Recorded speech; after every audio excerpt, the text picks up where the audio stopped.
social performance indicator to guarantee the ethical, social, ecological dimension of the products or of the production process. It's also emerged with new status of enterprises in Europe, like social corps in Italy, like corp society of collective interest in France, like community business corporation in UK. And this new status tries to organize this multi-stakeholder governance and to give room of representation of the different stakeholders of the enterprises. So, about now the visions and about the message about what I said, a limited and ambiguous vision of social enterprise. What? Limited? Because for the governments, social enterprise has often a functional role or integration role, which is providing income and job opportunity for the most excluded and facilitate access to credit and market for the small producer, but sometimes without any contestation of the economic system. So it is just a channel for integrations for those who are not completely integrated in the market economy. This is the ambiguous aspect. But there is also, as I said, limited visions, which is another enterprises is possible. But is it possible without any discussion on the market rules? And this is one of the key questions in a way, and the crisis raise these questions.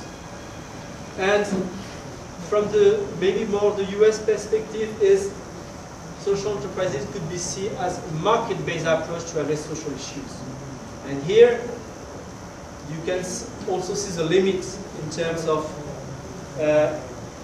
exporting the market-based approach to tackle social issues. For instance, the subprime crisis is a kind of way of importing financial innovations on the financial market to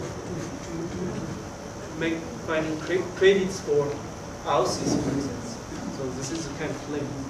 So that is why I think it is important to integrate the social enterprises in a solidarity-based economy view. So I give a definitions of solidarity-based economy as all the production, exchange, and consumption activity which contribute to the democratization of the economy through citizens' commitment with.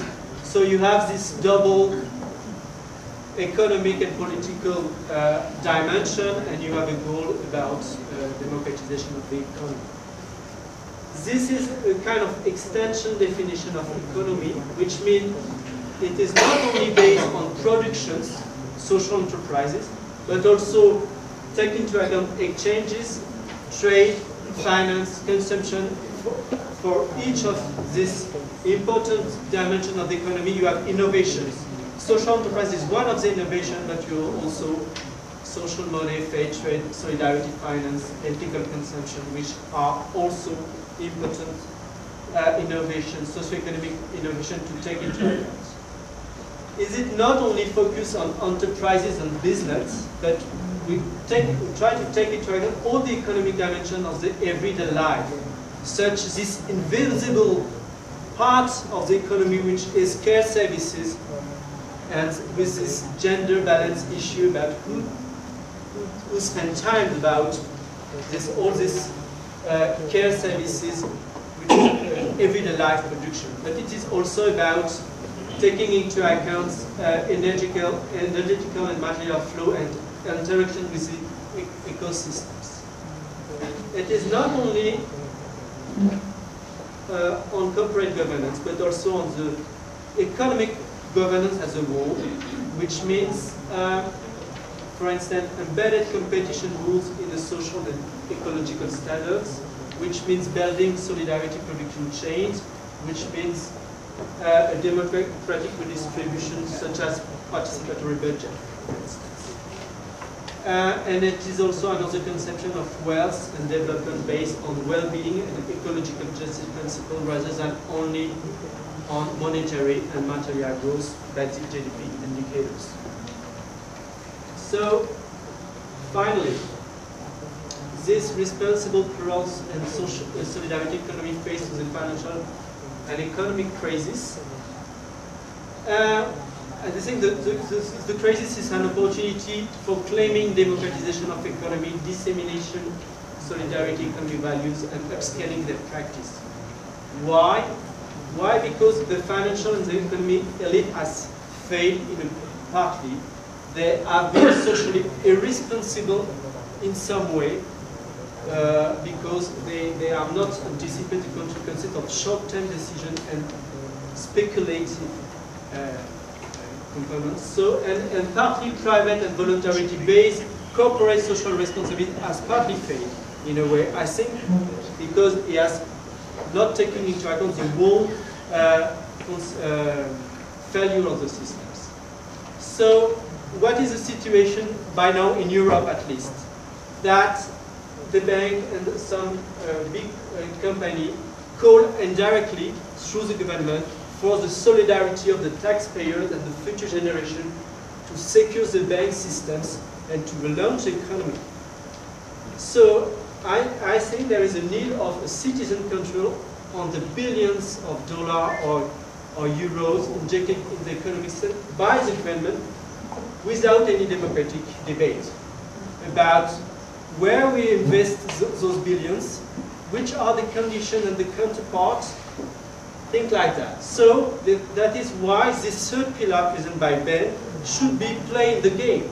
It's not only, as Ben said, just a game between for-profit company and governments, because it's how money, and the money generated by our children. So, which kind of message? First, we need a social and ecological counterpart to the public support to bank and company. And here it could be inspired by social enterprises, which have not only economic aims, but also social and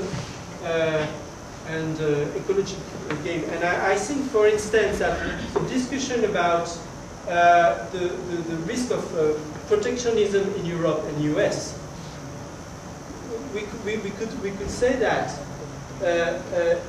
as social enterprises of the South have standards in terms of social and ecological standards, with the way they produce, the product of this social enterprise have not to be, in a way, there is no trade barrier for this kind of product, for instance. It could be a social counterpart to the support to the campaign. Secondly, I think no government support without changing the rule of the corporate governance and remuneration, which has been no more driven by only the creation of share value for financial market. I mean, just funding the company without changing a minimum of rule of the governance inspire, and here again we can be inspired by the rules of social enterprises in terms of governance, and it's interest. I think it could be interesting. And third, no socialization of the financial losses without the transparency and control of saver of the use of their money by the bank. And here, solidarity finance have something to say in terms of the way that they make credits, the way they use the money of the saver. And the final message is no additional debt and massive public investment, because it's an amazing amount of money without a debate and a change on the model of development. Because here again, do we have to support only the automobile industry, or do we have to relaunch the economy through ethical and responsible consumption, for instance? This is a debate.